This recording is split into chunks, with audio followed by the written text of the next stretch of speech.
I never thought I'd be a poet.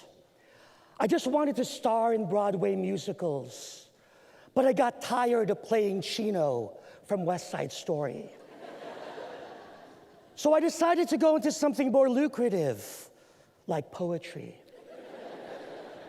Casting directors would stare at me and they'd ask me where I was from, and it would depend on what I was auditioning for. If it was West Side Story, I'd be Puerto Rican. If it was Miss Saigon, I'd be whatever.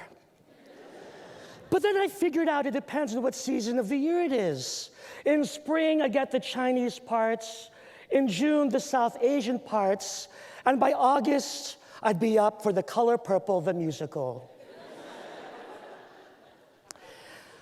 I started to write poetry because I went through a quarter-life crisis. I was dating this older guy named Don, and he said, "Reggie, you're not writing about us, are you?" And I said, "No, Don, I'm not, but I am writing a fiction piece about dating an older guy. The chapter's called Don.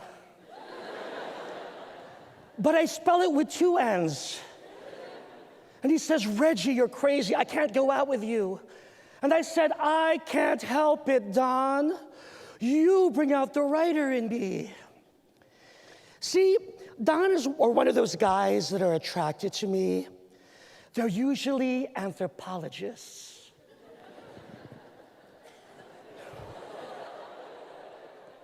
Because they're into my bone structure.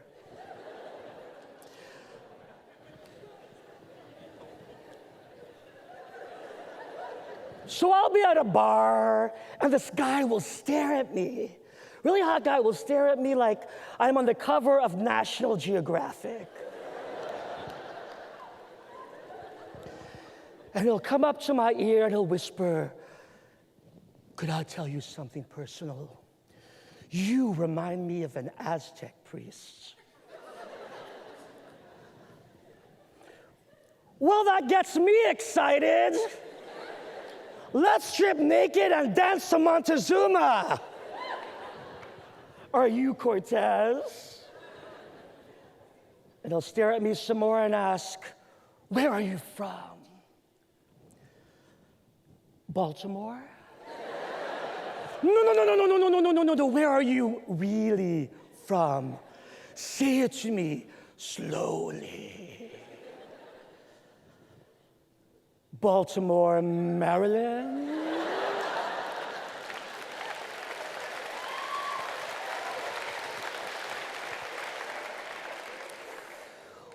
We are one of the first Filipino families to move into Southern Maryland.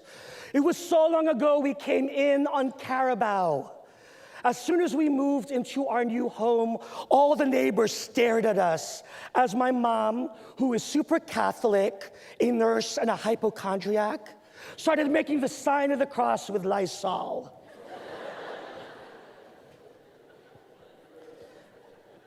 I have 2 sisters named Faith and Charity. My name is Reggie. There is no hope in the family.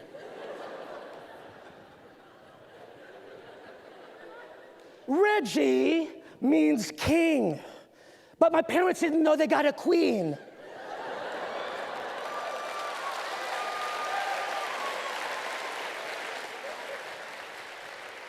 As soon as my poetry came out, I came out. It's one thing to be straight acting, but when I'm writing, I can't lie. I have been mistaken for Tibetan in Manhattan, Peruvian in Queens, Japanese at the Black Pride Parade, Chi-Chi from Scarface. I have been Bombay in my father's barrios of Pangasinan, every Lyft driver's 6 degrees of separation, and that guy on Lost. As many times as I have been mistaken, I have had my own missteps. My poems have been called out for being gender conformative and biphobic, but I struggle to do the work, to dialogue and to listen. But sometimes I just want to throw my arms out and up in a world that is laser-eyed and furious. After the last election, I host a queer storytelling show in Birmingham, Alabama. And I asked the performers how they feel about the results. And they say, well, Regie, we're kind of glad this happens. And I'm thinking, what are you talking about? I can hear the Hitchcock string strike the back of my neck.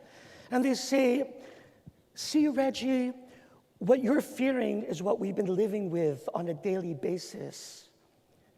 And I think about what I learned from my theater company. People cast their vote for people who are similar to them, not people who are further away. The government asks me to check one if I want money. I say, how could you ask me to be one race?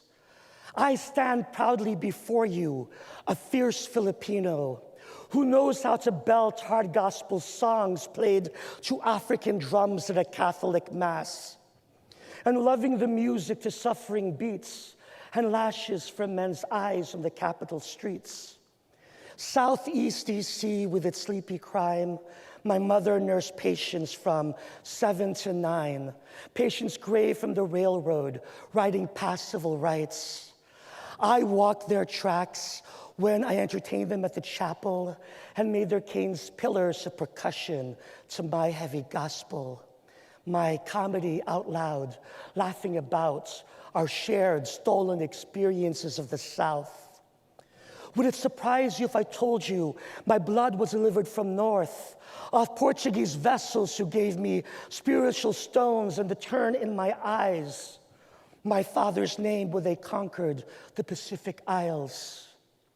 My hair is black and thick as negrito, growing abundant as sampaguita, flowers defying civilization like Filipino pygmies that dance in the mountain. I could give you an epic about my ways of life for my look, and you want me to fill it in one square box? How could you tell me to fill Gilgamesh with all of its waters in one square box? From what shape or integer do you count existing identities? Grant loans for the mind or Crayola white census sheets? There's no one kind to fill for anyone. You tell me who I am, what gets the most money, and I'll sing that song like a one-man caravan. I know arias from Naples, Tunis and Accra, lullabies from welfare, food stamps and nature. And you want me to sing one song? I have danced jigs with Jim Crow and shuffled my hips to the sonic guitar of Clapton and Hendrix, waltzed with dead lovers, skipped to bamboo sticks, ballet kabuki and mime katakali, oribadirti daramba and tapped in Pan Alley, and you want me to dance the Bhagavad Gita on a box too small for a Thumbelina thin diva? I'll check other.